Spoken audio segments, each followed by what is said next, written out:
자, 다음 테마는 확정급여제도와 관련된 툴입니다. 자, 역시 어떤 회계 이슈가 존재를 하는지 확인 한번 해보시고 이 이슈를 해결하기 위해서 어떤 툴을 이용을 할지 여러분들한테 설명을 드리도록 할게요.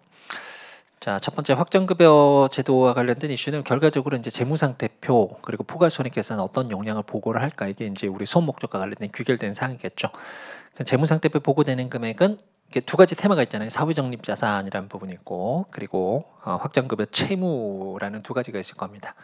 일단 퇴직급여제도 자체가 확정기여제도하고 급여제도 두 가지로 나눠줄 수가 있는데, 기여제도는 뭡니까? 그냥 돈만 꽂아주는 걸로 나의 의무가 종결되는 거죠, 회사 입장에서는.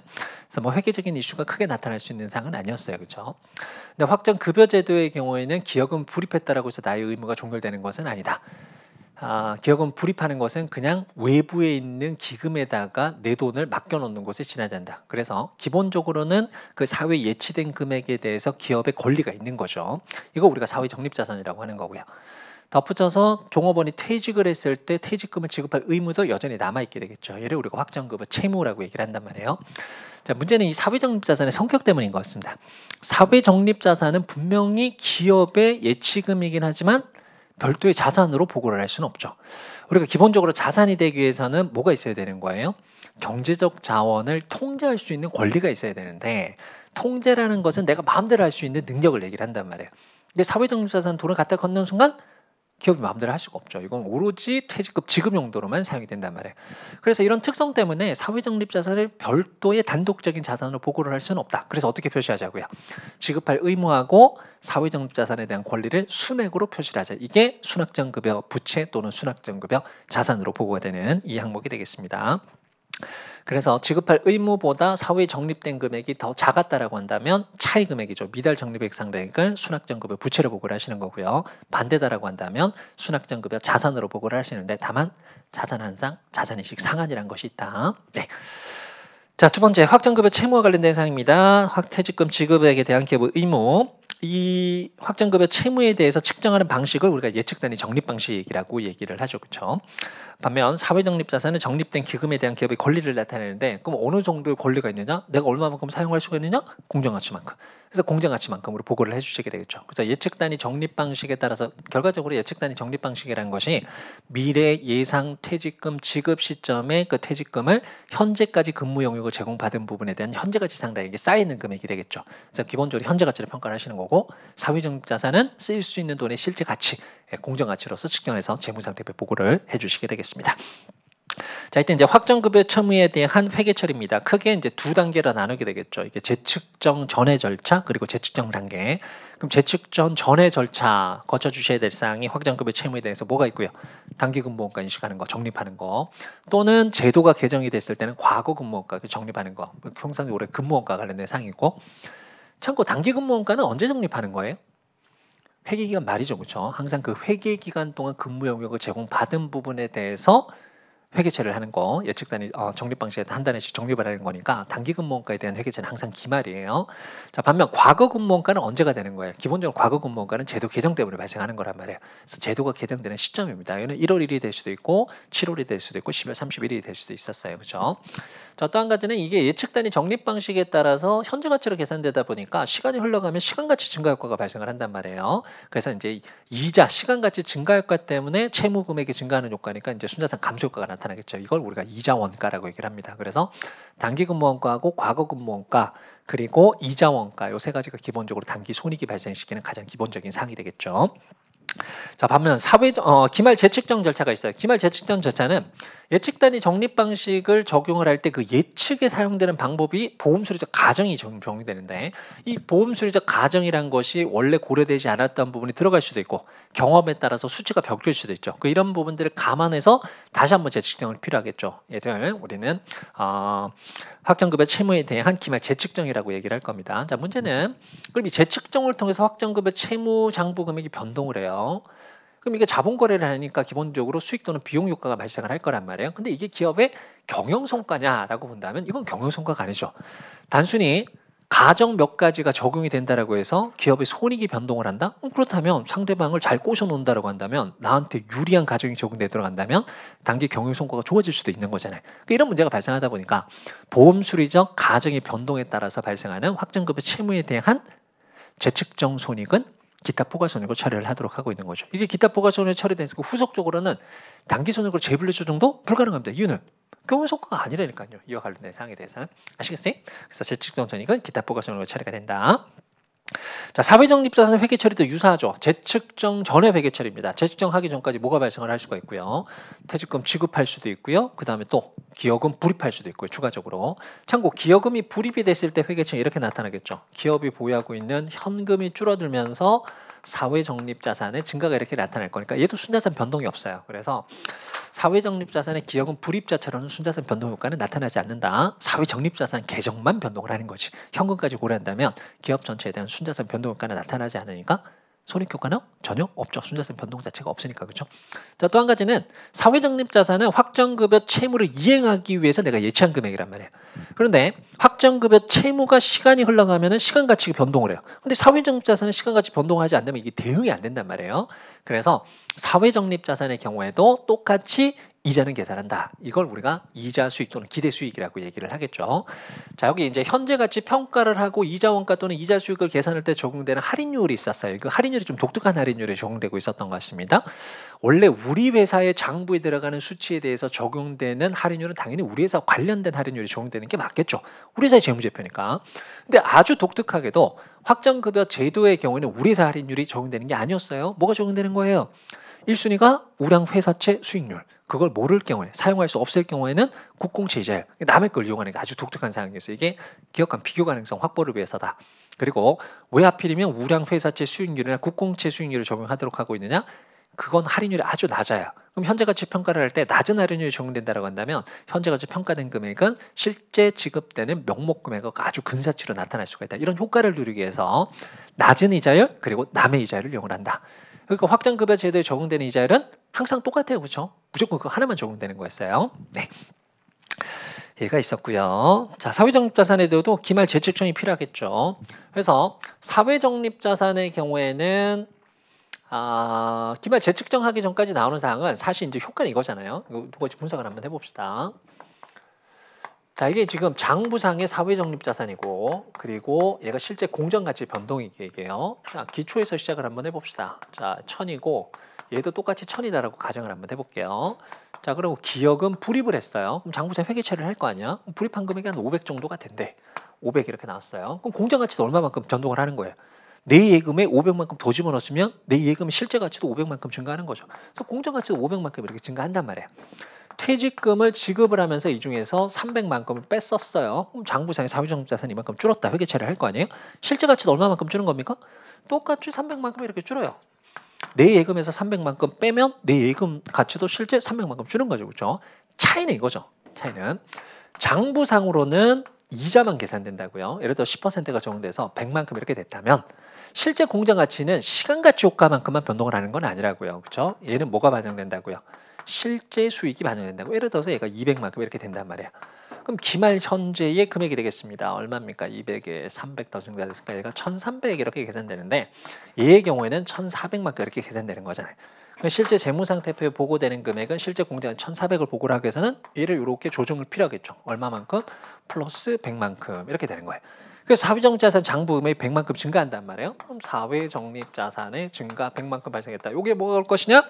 자본거래 아닌 순자산의 증가 효과가 발생하니까 얘는 수익 효과가 발생하는데 얘를 단기 손익으로 처리할 수가 없다는 거예요. 이 결과적으로 이만큼 100만큼 늘어났다라고 할지라도 역시 이게 뭐에 대한 사항이죠? 사회적립자산이잖아. 그럼 사회적립자산은 이렇게 장부에 증가했다라고 내가 마음대로 쓸 수가 없다니까.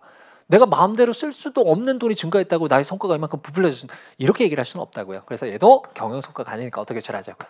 기타 포괄소를 이렇게 처리하는 거죠. 경영성과가 아니니까 후속적으로 죄불로 조정되지도 않는다. 이렇게 흘러가시는 거예요. 이게 논리라고요. 뭔 말씀인지 아시겠어요? 자, 그러면 요 기초 개념을 바탕으로 해서 여러분들이 결과적으로 이용하셔야 되는 확정급여 제도와 관련된 툴입니다. 자, 다음에 툴을 이용을 하실 거예요. 사실 이 부분은 계정이 있잖아요. 우리가 계정 모양새를 자료 정리하기 편하도록 만들어 놓은 곳에 지나지 않아요. 다만 이 틀을 잘 이용을 하신다면 여기서 이제 손익효과의 분석, 재무상태표에 표시되는 금액, 그리고 기타 포괄 손익효과 등등 다 여러분들 고려하실 수가 있는 겁니다. 자, 일단 시작은 여기서 할 거예요. 우린 두 계정을 모두 관리를 해주셔야 된다는 건 이미 알고 있어요, 그렇죠? 근데 두 계정이 하나는 권리고 하나는 의무다 보니까 방향성이 차이가 있는 거지. 그래서 방향성이 차이가 있다 보니까 자산 성격에 해당했던 부분은 제가 플러스에서 시작을 할 거예요. 근데 확정급여 채무의 의무잖아요, 그렇죠? 자산의 반대 방향이란 말이야. 그래서 얘를 마이너스 여기서 붙여서 시작을 할 겁니다. 그럼 기초금액은 얘네의 순액 상당액이 이렇게 계산될 거 아니에요. 무슨 말씀인지 아시겠어요? 만약에 이 금액이 마이너스가 나왔답니다. 그럼 이걸 두 개를 더했는데 마이너스가 나왔다는 얘기는 확정급여 채무 금액이 더 컸다는 얘기가 되겠죠. 그래서 기초 순확정급여 부채가 되는 거고요. 반면에 만약에 사회적립자산 금액이 더 컸다라고 한다면 이게 플러스 금액이 나올 거예요. 얘는 기초의 권리가 더 컸다는 거니까 얘는 순확정급여 자산이 나타났다는 얘기겠죠. 물론 자산의 경우에는 자산인식 상환효과는 당연히 고려가 돼야 되는 사항이 되겠습니다. 그러니까 여기서 시작을 하실 거예요. 아시겠어요? 나머지 이제 증감 변동을 볼 건데 자산 쪽이니까 자산의 증가는 플러스로 표시하고 자산의 감소는 마이너스 표시하면 되겠죠. 근데 채무의 경우에는 마이너스에서 시작을 했다 보니까 오히려 채무가 증가하는 게 마이너스죠. 채무가 감소하는 게 플러스 효과가 발생한단 말이에요. 뭔 말씀인지 아시겠어요? 이건 부관리만 잘 해주시면 되는 거야. 자, 그러면 재측정하기 전까지 어떤 변동사항이 나타날 수 있는지를 전체적으로 한번 보자고요. 대표적으로 기여금 납입도 있고요. 퇴직금 지급도 나타날 수가 있고요. 근무원가 인식도 나타날 수가 있겠죠. 그리고 이자 계산도 있고 아주 지엽적으로 정산에 대한 문제도 나타날 수가 있습니다. 근데 정산은 얘기가 없다라고 한다면 여러분들 무시하고 가시면 될 거예요. 일단은 여러분들한테 틀을 보여드리기 위해서 정산과 관련된 사항은 제가 배제를 할 겁니다. 이런 문제들은 뭐 실제 이제 객관식 가정 등등 또는 뭐 2차 가정 등등에 대해서 제가 또 설명드리도록 할 거예요. 자, 기본적으로 여러분들 고려하셔야 될 사항은 기초금에서 시작합시다. 기여금 납입하고 퇴직금 지급 고려합시다. 그리고 근무원가 처리합시다. 그리고 이자 원가다. 그래서 머릿속으로 여러분들 기초금액의 변동은 4개다. 이렇게 되는 거 시작을 하시는 거예요. 이건 여러분들 반드시 분석을 해주셔야 되는 거예요. 이게 일단 머릿속에 나와 있어야지 자료가 나왔을 때 내가 자료를 어떻게 대입할 것이냐 이게 결정이 될 거 아니에요. 오케이. 자, 첫 번째입니다. 기여금 납입을 했어요. 자, 그러면 우리가 계정이 사회적립자산도 있고 확정급여 채무도 있어요. 어디에 영향을 미치는 거예요? 기여금 납입은? 사회적립자산밖에 없죠. 그래서 사회적립자산만 플러스 확정급여 채무는 변동 없습니다. 그럼 우리는 이제 순금액은 이렇게 플러스 이렇게 금액이 계산되겠죠. 자, 반면에 퇴직금이 지급이 됩니다. 그럼 퇴직금이 지급된다면 의무가 이행이 됐으니까 확정급여 채무 줄겠죠. 대신 뭐도 줄어듭니까? 이거 지급하려고 사회적립자산인 걸 만들어 놓은 거잖아요. 그 사회적립자산 감소로 나타난다고요. 사회적립자산 감소 그리고 확정급여 채무도 감소. 근데 마이너스의 감소니까 플러스 이렇게 표시했단 말이에요. 근데 이 두 가지 금액이 똑같은 거잖아. 그래서 순금액에 미치는 영향은 전혀 나타나지 않는다. 얘는. 그래서 순자산 변동 자체가 아예 없어요. 그 회계처리 보시면 이거잖아요. 그냥 차변에 확정급여 채무, 대변에 사회적립 이게 다라고요. 오케이. 자, 그리고 근무원가가 인식이 됩니다. 그럼 근무원가는 단기 근무원가가 됐든 과거 근무원가가 됐든 사회적립자산하고 아무 상관 없어요. 이건 예측단 적립방식에 쌓는 거니까 그렇죠. 그래서 확정급여 채무 금액만 변동을 하게 될 거예요. 그럼 증가하는 상을 가정을 한다면 증가니까 마이너스의 증가는 마이너스가 되겠죠. 두 개 합치면 마이너스 효과 이렇게 나올 거예요. 자, 이 부분의 회계 처리가 어떻게 되는 거예요? 그냥 확정급여 채무 계정만 변동하고 다른 그 계정에 아무 변동이 없어.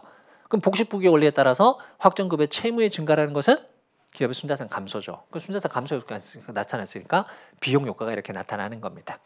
기타 포괄 손익으로 열거된 대상이 아니라고요. 기본적으로 기타 포괄 손익으로 열거되어 있지도 않는데 자본거래도 아니고 순자산 감소가 발생한 무조건 단기 비용이에요. 오케이. 자, 그리고 이자 수익, 이자 원가 계산이 되겠죠. 그러면 사회적립자산에 대해서는 이자 수익이 확정급여 채무에 대해서는 이자 원가가 계산될 겁니다. 만약에 기중에 장부 금액이 변동이 없었다라고 한다면 이자 계산 간단하죠. 어떤 금액 기준으로 해서? 기초 금액을 기준으로 해서 적용된 할인율 곱해서 그냥 이자 원가, 이자 수익을 계산해 주시면 되는 거예요. 다만 이제 조금 어렵게 나오는 문제들의 경우에는 기중에 사회적립자산이나 확정급여 채무 장부의 변동하는 사항이 나타날 수가 있겠죠. 예를 들어서 퇴직금 지급이 1월 1일에 있었다. 또는 7월 1일에 있었다. 4월 1일에 있었다. 이런 자료가 나오는 경우. 또는 또 뭐도 나타날 수가 있고요. 기여금의 납입. 기여금의 납입도 1월 1일에 발생할 수도 있고 4월 1일에 발생할 수도 7월 1일에 발생할 수도 있잖아요. 이런 것들이 나타나는 기중의 장부인 변동사항까지를 고려하셔서 이자원가, 이자 수익을 계산해 주셔야 되는 거예요. 거의 대부분의 경우에는 그래서 여러분들한테 그 부분 때문에 여러분들한테 맞고 틀리고를 묻지 않고 전체 골격을 확인하기 위해서 대부분 어떤 가정을 깔 거냐면 모든 현금 흐름은 기말에 있었다. 뭐 이런 식으로 할 거야. 그 현금흐름이라는 게 퇴직금 지급과 관련된 현금흐름이잖아요.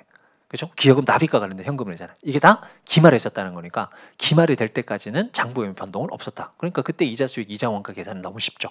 기초 곱하기 할인율 이렇게 계산해 주시면 되는 거였어요. 자, 아무튼 이렇게 금액을 계산해서 재측정 전에 장부 금액을 각각 계산해 줬습니다. 그럼 이것도 재측정 전에 장부금이 나올 거 아니에요. 우린 재측정 전에 장부를 무조건 재무상태 보고하는 게 아니죠. 재무상태 어떤 금액을 보고한다고요? 사회적립자산은 기말에 공정가치를 측정해서 보고를 해주시고, 그리고 확정급여 채무의 경우에는 기말에 보험수리적 가정의 변동 효과를 고려한 재측정된 현재가치 상대액을 보고를 하시는 거죠. 그럼 이 양자의 차이에 해당했던 금액입니다. 차이에 해당했던 금액. 항상 제가 강조 말씀드리잖아요. 재무상태표 금액을 확정지어 놓고 그 변동분만큼이 손익효과가 발생을 한다고요. 이렇게 변동한 것이 사회적립자산에 대한 재측정 때문에 발생하는 장부의 변동. 그러니까 이거 재측정 손익 기타보고서를 처리하는 거죠. 이 두 가지 차이 금액이 확정급여 채무와 관련돼서 재측정 때문에 장부의 변동. 됐나요? 얘가 재측정 손익이 되는 거죠. 그럼 이걸 순액으로 계산한 값이 이 값이 나올 겁니다. 맞나요? 그럼 이 양자의 차이 당했다 부분이 요거 전체 순액 효과 이렇게 계산되겠죠. 다만 여기서 이제 주의하셔야 될 거. 만약에 기말에 계산된 금액이 얘가 마이너스 순액이 나왔어요. 그럼 뭐가 보고된다는 얘기입니까? 순확정급여 부채가 보고된다는 얘기잖아요. 부채는 한도 같은 거 없잖아요. 뭔 말씀인지 아시겠어요? 그때는 얘는 무조건 현재가치, 무조건 공정가치, 무조건 순액 이렇게 보고를 해주시면 된다고요. 근데 문제는 얘가 자산으로 보고되는 경우입니다. 자산은 항상 뭘 검토하셔야 된다고요? 자산인식 상한효과라는 걸 고려를 해주셔야 되는 거예요. 예를 들어서 얘가 지금 1000 정도가 나왔어요. 그리고 얘가 얼마랄까요? 자, 한 500 정도가 이렇게 나온 거야. 그럼 순금액이 지금 플러스 금액이 500만큼 이렇게 나오는 거잖아요. 맞나요, 여러분들? 이게 플러스 금액이 나왔다는 얘기 자산으로 보고해야 된다는 얘기인데 자산인식 상한이 400밖에 이렇게 계산이 안 된 거야. 그럼 상한에 딱 걸렸으니까 자산은 이걸로 보고를 못 한단 말이에요. 그럼 얘를 어떻게 바꿔주셔야 된다고요? 400으로 바꿔주셔야 된다고. 이때 바꿀 때 얘를 건드릴 것이냐 얘를 건드릴 것이냐 이것만 결정 내려주시면 되는 거잖아요. 뭔 말씀인지 아시겠어요? 이건 간단해요. 순확정급여 자산이 발생하는 이유는 사회적립자산 때문입니까? 확정급여 채무 때문입니까? 답은 사회적립자산 때문이에요. 말 그대로 초과 적립이 발생을 했기 때문에 자산이 발생을 한단 말이에요. 아시겠어요? 그래서 어디서 조정을 하자? 이 금액을 조정을 하자. 이 금액을 얼마로?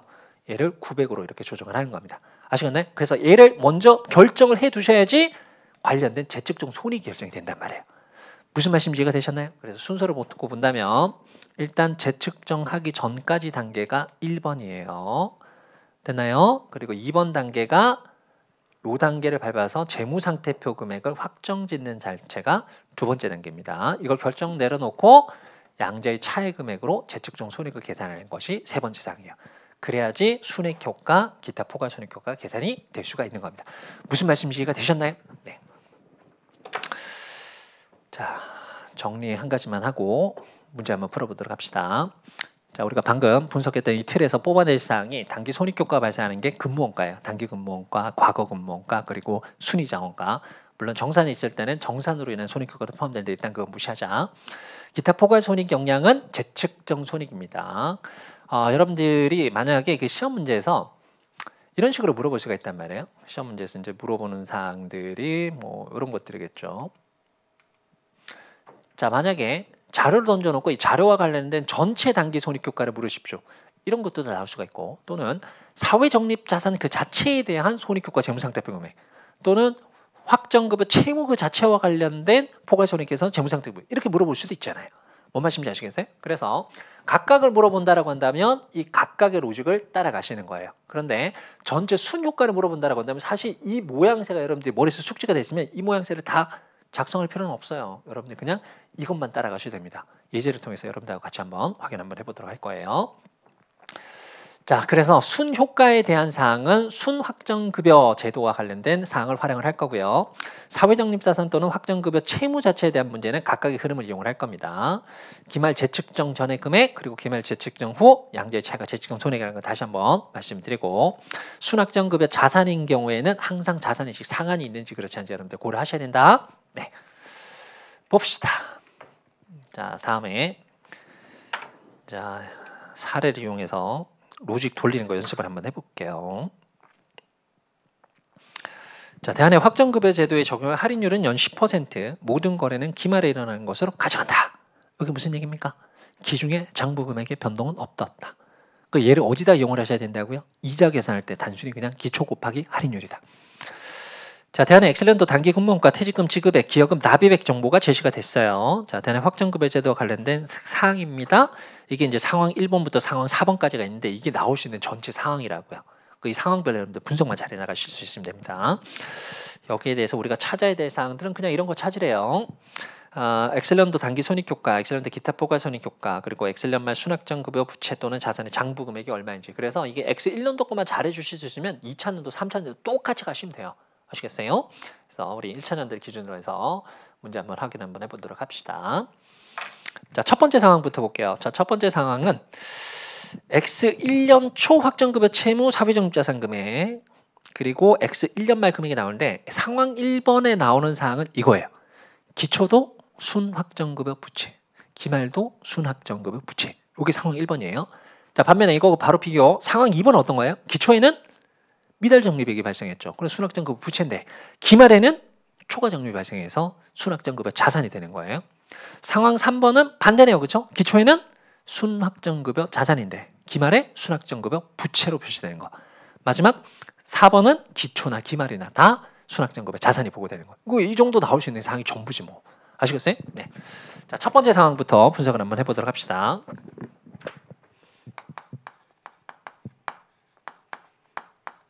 자, 여러분들은 아까 보여드렸던 틀을 보시면서 어떻게 분석을 해나갈지 생각을 해보시는 거예요. 자, 사회적립자산 확인하셔야 되고 사회적립자산이 뭐 영어로 플랜 어셋이라고 얘기를 하거든요. 그리고 또 한 가지가 확정급여 채무입니다. 그 DB 오블리게이션이라고 얘기를 하고요. 나머지가 이제 순금액이에요. 순 DB. 이렇게 시작을 하시면 되는 거예요. 자, 항상 이제 기초부터 시작을 하자라고 말씀드렸습니다. 그럼 상황 1번의 기초금액입니다. 자, 일단 기초금액이 확정급여 채무가 115만 원이 있네요. 그럼 115만 원 여기다 써주시고 사회적립자산은 109만 원만큼 있습니다. 그럼 109만 원 여기 써주시고 다만 얘는 권리, 얘는 의무니까 부호만 이렇게 바꾸자라고 말씀드렸죠. 그럼 기초금액을 두 개 합산하시면 얼마만큼 계산됩니까? 6만 원만큼 마이너스 금액이 계산되죠. 그렇죠? 그럼 이행할 의무보다 적립한 금액이 더 작다는 얘기니까 기초에 보고되는 금액은 순 확정급여 부채 금액이 6만 원만큼 보고되는 상태에서 시작을 한 거예요. 자, 변동입니다. 뭐 고라자고 말씀드렸어요? 기여금, 납입, 퇴직금, 지급, 근무원가 인식하는 거, 그 다음에 이자 인식하는 거. 정상과 관련된 사항이 나오지 않는다면 이게 기본적인 테두리라고 말씀드렸어요. 그래서 얘가 기말 금액이 되는데 아직 재측정하기 전까지. 되나요? 일단 여기까지 한번 채워보도록 합시다. 자, 기여금 납입이 발생을 했습니다. 얼마만큼 납입했답니까? 15만 원. 어디에 영향이 있고요? 사회적립자산만 증가하는 거지 확정급여 채무하고 아무 상관이 없죠? 그럼 순금액의 영향도 플러스 15만 원의 영향 이렇게 나타날 거라고요. 자, 퇴직금 지급한 금액이 15만 원 납입을 했습니다. 10 얼마예요? 8만 원 지급이 됐네요. 그럼 18만 원만큼 지급을 했으면 기여금 사회적립자산 어떻게 되고요? 그만큼 줄겠죠. 확정급여 채무도 의무 이행이 끝났으니까 18만 원만큼 줄겠죠. 근데 마이너스 금액이 줄니까 플러스. 똑같은 금액이 플러스 마이너스니까 효과는 빵 이렇게 나올 거 아니에요. 오케이? 자, 나머지 단기 근무원가 14만 원만큼 있습니다. 근무원가하고 사회적립자산 아무 상관없죠. 14만 원만큼 확정급여 채무만 한 단위 증가할 거예요. 채무가 증가했으니까 마이너스 금액이 늘어야 되죠. 그럼 순금액도 마이너스 14만 원의 영향 이렇게 되겠죠. 이자의 계산입니다. 이자의 계산은 기중에 아무 장부 변동이 없다라는 전제가 나왔을 거니까 기초 109만 원 기준으로 해서 적용되는 할인율 적용하시면 돼요. 10% 이렇게 적용할 거예요. 따라서 얘는 10만 9천 원만큼의 이자 수익이 발생을 했고요. 얘는 11만 5천 원만큼의 이자 원가가 발생을 했죠. 그럼 시간같이 증가에 따라서 채무 금액이 증가했다는 얘기니까 마이너스 이렇게 나오겠죠. 그럼 두 개 합산해 주시면은 6천 원만큼의 마이너스 효과. 얘가 순이자 원가가 되겠죠. 참고. 자, 이 중에서 기업의 순자산 변동 효과가 발생하는 것은 그래서 제가 조금 전에 회계차례 몇 가지 보여드린 거예요. 기여금 납입했을 때는 사회적립자산 증가되지만 현금이 빠져나간다. 순자산 변동은 발생하지 않는다. 그러니까 순자산 손익효과가 없죠. 퇴직금 지급이 발생을 한다면 확정급여 채무 금액이 줄어드는 만큼 사회적립자산 장부율도 줄어들어요. 그래서 아무 장부의 변동 자체가 없다고. 그럼 손익효과가 발생하지 않죠. 근데 근무원가를 인식을 한다면 단위가 적립되기 때문에 확정급여 채무만 증가하는 걸로 끝나는 거야. 그럼 채무의 증가는 부채의 증가, 순자산 감소 효과, 비용 효과가 발생하는 겁니다. 단기 손익 이렇게 처리가 되겠죠. 맞나요? 이자도 마찬가지. 단기 손익 효과 이렇게 나온 거야. 그래서 지금의 경우에는 단기 손익이 미치는 영향은 요거 합산 14만 6천 원만큼의 마이너스 효과가 발생을 하는 겁니다. 무슨 말씀인지 이해가 되셨나요? 각각에 대해서 물은다면 각각 흐름 따라가시면 되고요. 전체 순액 효과 묻는다면 이렇게 따라가시면 된다고요. 그래서 재측정 전의 현재 장부 금액입니다. 얘는 1169 빵빵빵 계산되고요. 확정급여 채무 금액이 125 빵빵빵 1225 빵빵빵. 그래서 재측정 전의 순금액이 마이너스 5만 6천 원 이렇게 되는 거예요. 그렇죠? 이제 최종적으로 기말에 재무상태표에 재측정하고 난 다음에 보고되는 금액만 결정해 주시면은 끝나는 겁니다. 이 금액은 어떤 금액으로? 기말 공정가치. 이 금액 어떤 금액으로?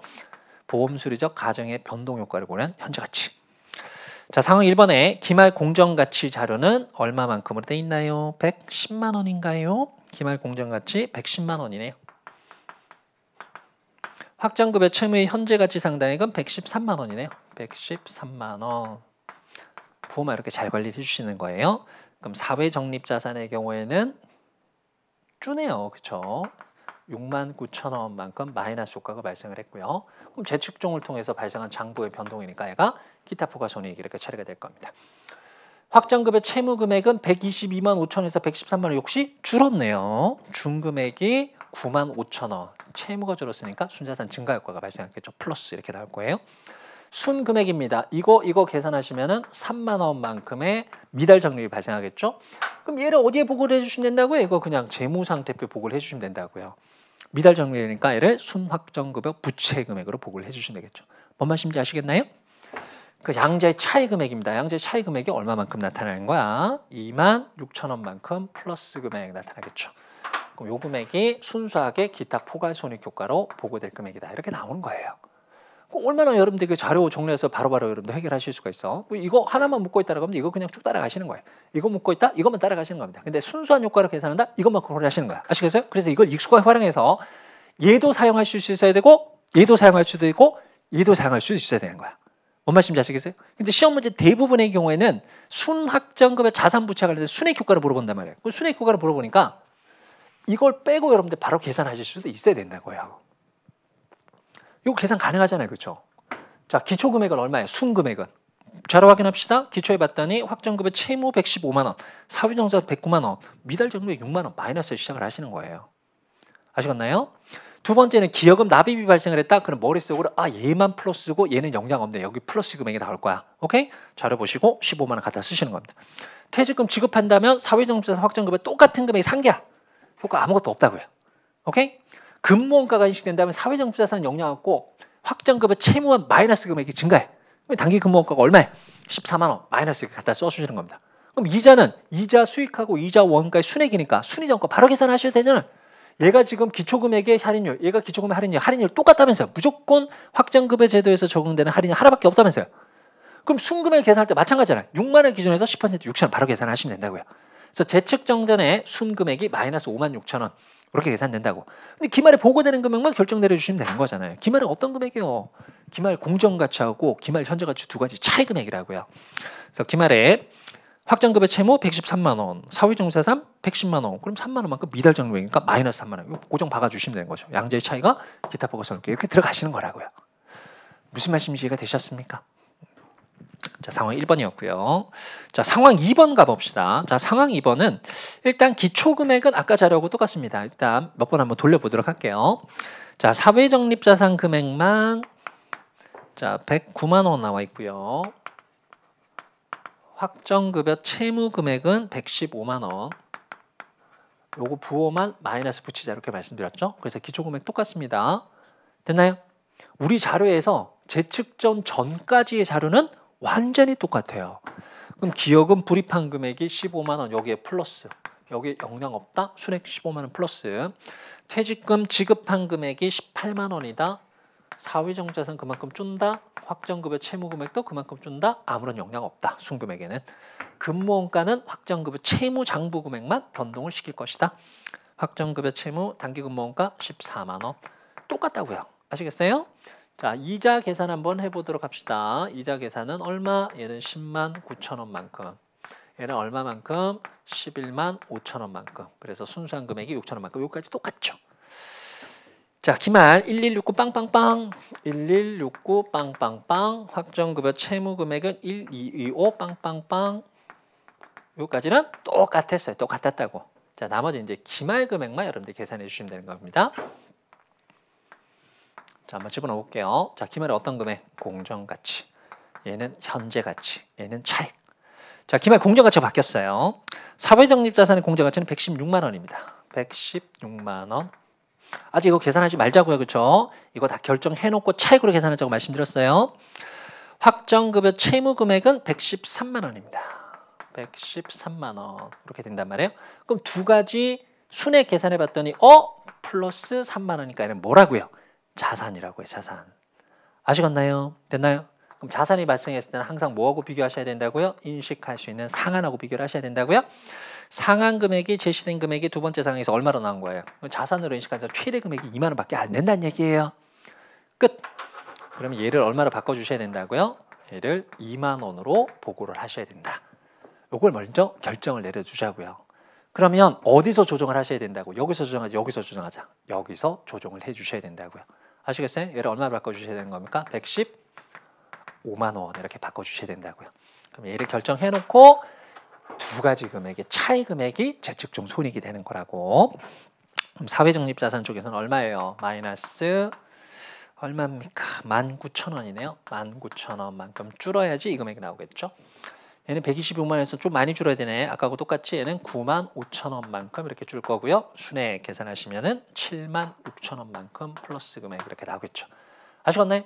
아까처럼 순금액만 물어요. 순금액만 이것만 물어요. 이것만 물어요. 그럼 똑같이 가는 거야. 아까 이거 확인해 봤었죠? 확인해 봤었잖아요. 이것만 바로 보고를 해주시면 된다고. 아시겠나요? 자료 딱 보시고 순확정급여 채무, 확정급여 채무 113만 원, 사회적립자산 공제가 116만 원, 플러스 3만 원이네? 상한 걸리겠네. 상한 확인합시다. 2만 원? 아니나 다를까 걸렸네. 그럼 줄이자 2만 원. 그럼 양자의 차이 76,000원만큼 재측정손이 바로 계산되잖아요. 뭔 말씀인지 아시겠습니까? 그럼 순수하게 기타 포괄 손익효과는 얘가 되는 겁니다. 단기 손익효과는 14만 6천 원만큼 마이너스, 기타 포괄 손익효과는 7만 6천 원 플러스. 아시겠나요? 재무상태표 보고되는 금액은 자산 2만 원. 하실 수 있겠죠? 됐나요? 자, 상황 2번까지 봤고요. 자, 상황 3번도 가보도록 합시다. 자, 상황 3번에는 기초 금액이 좀 바뀌었네. 나머지는 똑같은 것 같습니다.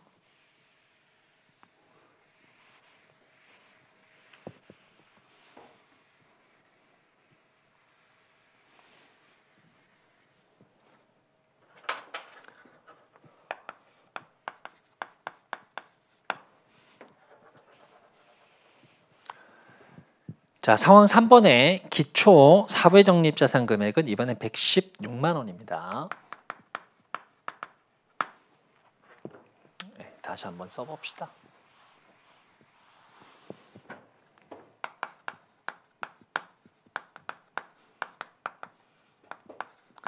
자, 사회적립자산, 확정급여 채무, 순금액. 자, 먼저 기초에서 시작하자라고 말씀드렸죠. 자, 기초 사회적립자산 공정가치는 116만 원. 여기서 시작. 확정급여 채무 현재 가치는 113만 원. 그럼 작년 말, 즉 기초부터 초과 적립액이 있었다는 얘기. 3만 원 이렇게 나오는 거잖아요. 얘는 항상 자산일 경우에는 상한 검토해 주셔야 된다고요. 그럼 작년 말에 상한 검토가 있었을 거야. 상한이 얼마로 제시가 됐습니까? 2만 원 이렇게 됐네요. 그렇죠? 그러면 보고되는 금액이 작년 말에 초과 적립이 3만 원이라고 하더라도 이 금액이 보고된 건 아닐 것이다라는 거예요. 얼마를 바꿔놓고 시작하자고요? 얘를 2만 원으로 바꿔놓고 시작을 하시는 겁니다. 어디서 조정을 하자고요? 여기서 조정을 하자고요. 그래서 116만 원이 아니고 115만 원인 상태. 여기서 시작을 하시는 거예요. 오케이? 자, 기여금, 납입, 퇴직금, 지급, 근무원가 쌓는 거, 이자 계산하는 거. 여기까지 여러분들 검토해 주시고 따라가시는 겁니다. 자료는 똑같습니다. 자, 기여금, 납입액은 15만 원. 여기 플러스. 여기 영향 없어. 그러니까 여기가 플러스 15만 원 영향이 있었을 거야. 퇴직금 지급한 금액이 18만 원입니다. 그럼 이만큼 감소야. 얘도 이만큼 감소야. 순액은 아무 영향 없어. 근무원가는 확정급여 채무에만 영향이 있어. 단기근무원가 14만 원이니까 여기 마이너스. 순금액도 14만 원만큼 마이너스. 됐나요? 이자 금액입니다. 얼마 시작하셔야 되는 거지? 작년 말부터 장부 금액을 자산인식 상한에 따라서 115만 원 바꿔놓고 시작했단 말이에요. 이제도 마찬가지예요. 그래서 이자 금액은 11만 5천 원이 됩니다. 그래서 실질적으로 회계 처리할 때 우리 지금 툴을 공부하고 있으니까 이거 순액으로 바로 접근했는데 실제 회계 처리한다면 실제 자산인식 상한 효과의 변동과 관련된 사항은 별도의 일종의 충당금 계정을 사용을 하잖아요. 그래서 일단 공정가치에 대해서 이자 계산하시고 그리고 충당금 그 자체, 즉 자산인식 상한이라는 충당금에 대해서도 이자 계산해서 순액으로 계산하셔야 되잖아요. 아시겠어요? 이런 얘기야. 원래 장부 금액에는 116만 원이라는 기초 공정가치가 있고요. 그리고 여기에 딸려 있는 만 원이 일종의 충당금이잖아요. 그렇죠? 얘를 우린 자산인식 상한 효과라고 얘기를 하잖아. 그 상한 효과. 이렇게 해서 순장부 금액이 115만 원. 이렇게 시작하는 거잖아요. 그럼 이자 계산할 때도 여기에 10% 계산하시면 11만 6천 원. 그리고 여기에 이자 계산하시면은 여기서 1,000원. 원래 각각 이렇게 계산하셔야 된다고. 하지만 순금액은 어차피 11만 5천 원 이렇게 계산하니까 바로 쓴 거예요. 아시겠어요, 여러분들? 다만 이제 말문구가 이제 이런 것들이 나오는 거 있잖아요. 자산인식 상한 효과에 대해서도 이자는 계산하셔야 되고 그 부분도 단기손익으로 처리된다는 게 이 부분이 있다는 거. 이건 말문제만 대비를 해주시면 된다고. 오케이? 네. 자, 아무튼 그래서 기말이 됐을 때 재측정 전의 금액입니다. 이거 쫙 계산하시면 금액이 얼마가 나면 1, 2, 3, 5 빵빵빵 1, 2, 3, 5 빵빵빵 나오는 거고요. 확정급여 채무 금액은 1, 2, 0, 3 빵빵빵 1, 2, 0, 3 빵빵. 어이구 이거 계산도 안 하고 그냥 갈 뻔했다. 죄송해요. 11만 3천 원 이렇게 나오겠죠. 그래서 순이자 수익이 2천 원만큼 나타나는 사항이었어요. 네. 이것도 단기손익 효과죠. 얘는 단기손익 플러스 효과가 나올 겁니다. 그래서 이 결과값은 단기손익에 미친 영향은 13만 8천 원만큼 마이너스 효과가 발생을 해요. 자, 재측정 전의 금액입니다. 얘가 3만 2천 원 이렇게 나오겠네요. 그럼 재측정 끝났으니까 재측정 후의 금액을 먼저 결정 내려주시면 된다. 얘는 또 어떤 금액? 공정가치. 얘는 어떤 금액? 현재가치. 얘는 차이. 자, 그럼 상황 3번에서 사회적립자산에 대한 기말 공정가치 금액은 109만 원만큼 나왔네요. 얘는 109만 원. 그리고 확정급여 채무에 대한 현재가치는 115만 원. 115만 원. 이렇게 나왔네요. 순금액 계산하시면은 마이너스 6만 원. 얘는 미달 적립이니까 그냥 재무상태표에 순확정급여 부채 6만 원 보고를 해주면 돼요. 그럼 인식상은 고려할 필요가 없잖아요. 그렇죠? 그럼 바로 차이로 재측정 손익 계산해 주시면 되겠습니다. 확정급여 채무에 나타나는 사항은 좀 많이 주네요. 14만 5천 원만큼 줄어야 되고요. 확정급여 채무와 관련된 사항은 5만 3천 원만큼 플러스 영향 발생하네요. 이걸 뭐로 인식을 하신다? 기타 포괄손익 이렇게 보고를 해주시면 되겠죠. 그래서 순금액 계산하시면 요거 차이 9만 2천 원 이렇게 계산될 겁니다. 아시겠나요? 그럼 얘도 마찬가지 여러분들 바로 어떻게 접근하실 수도 있다고요? 그냥 이것만 바로 이렇게 접근하실 수도 있어야 된다고요. 기초 초과 적립이 3만 원이다. 상한 2만 원이네. 그럼 기초 시작할 때부터 2만 원에서 시작을 하자. 요거 우리 확인했었고요. 확인됐으니까 지금 3만 2천 원만큼 나와 있단 말이야. 기말 금액입니다. 차이 확인했더니 미달 정비 6만 원에 인식 상한 고려할 필요 없는데 그냥 끝. 그럼 지금 플러스 3만 2천 원이 마이너스 6만 원이 되기 위해서는 장부 금액이 마이너스 9만 2천 원 변동이 있어야 되겠죠. 얘를 기타 포괄손익 이렇게 처리해 주시면 된다고요. 아시겠어요? 자, 맨 마지막 상황 4번 보도록 합시다. 자, 기초 자료 똑같네요. 단기 변동 자료 똑같네요. 다 똑같은데 차이가 있는 부분이 기말 금액만 지금 차이가 있는 사항이에요. 자, 상황 4번에서 기말 공정 가치는 얼마고요? 135만 원. 135만 원. 확정급여 채무 현재 가치는 125만 원. 125만 원. 그럼 두 개 순액 묶으시면 10만 원만큼 플러스 금액이 나왔네요. 자산이잖아요. 상한 비교하자고요. 자, 상환 확인합시다. X 1년 말에 자산인식 상한은 8만 원 제시가 됐답니다. 상한에 걸렸네요. 이 금액 안 된다고요. 얘를 8만 원만큼으로 줄입시다. 그럼 결과적으로 2만 원만큼 줄어들었던 거죠. 어디서 조정하자고요? 여기서 조정하자고요. 133만 원 이렇게 되겠죠. 그럼 결정됐으니까 양자 차이만큼으로 재측정 손익 계산하시면 되겠습니다. 확정 사회적립자산과 관련된 금액이에요. 얼마예요? 양자 차이 계산하시면 9만 5천 원만큼 플러스 금액 나올 거고요. 확정급여 채무는 4만 7천 원만큼 마이너스 금액 나오겠죠. 두 개 순액 묶으시면은 4만 8천 원만큼 플러스 금액 나올 겁니다. 아시겠나요? 예, 툴에 따라서 여러분들 자료 정리하는 거 연습 쭉 한번 해주시기 바랍니다. 그럼 이 툴이 딱 나오면 요 로직만 여러분 잘 확인하시면 이런 문제의 유형도 당연히 푸실 수 있는 거고, 때로는 추정과 관련된 사항에서도 똑같이 접근하시는 겁니다. 우리 일반적으로 이게 자료 다 이렇게 던져놓고 이거 던져놓고 이거 계산해 이런 상이잖아요. 때에 따라서 이걸 어떻게 계산하실 수도 있는 거예요. 이 금액을 던져놓고 이 금액이 얼마냐 이걸 물어볼 수도 있는 거잖아요. 그럼 이 산식에 따라서 그냥 자료만 넣으시면 순차적으로 들어가시면 답이 나오는 거지 뭐. 무슨 말씀인지 아시겠습니까? 네. 자, 오늘 여러분들하고 한 3가지 테마를 기준으로 해서 제가 수업할 때 여러분들한테 실전 문제에서 정형화된 틀에다가 자료만 집어넣어서 이렇게 하면 문제가 풀립니다라는 걸 보여드리기 위해서 아주 대표적인 사례, 그중에서도 여러분들이 조금 어려워하실 수도 있는 내용 한 3가지 정도를 담아서 오늘 강의를 한번 진행을 한번 해봤어요. 물론 여러분들한테 오늘 시간 관계에서 이게 특강이니까 전체 주제를 다룰 수가 없다 보니까 아주 대표적인 사례 한 3가지 정도만 말씀드렸는데, 이거 위에도 여러분들이 사용할 수 있는 틀, 제가 제공해 드릴 수 있는 사항이 여러 가지가 있습니다. 회계사 공부하시는 분들은 대부분 조금 어려워하시는 분들이 연결이잖아요. 연결과 관련된 완벽한 틀을 여러분들한테 보여드릴 수도 있어요. 물론 지금은 시간 관계에서 말씀드릴 수는 없고, 세무사분들도 마찬가지가 될 거 아닙니까? 기본적으로는 회계사가 됐든 세무사가 됐든 지분법 정도는 항상 준비를 해두셔야 된단 말이에요. 지분법 틀도 역시 마찬가지입니다. 또는 환율 변동과 관련된 사항, 또는 투자 부동산에서 계정 대체가 발생을 했을 때에 그 계정 대체와 관련된 걸 관리하는 표, 이런 것들을 여러분들한테 제공해 드리고 싶은 사항들이 저한테 너무너무 많이 있어요.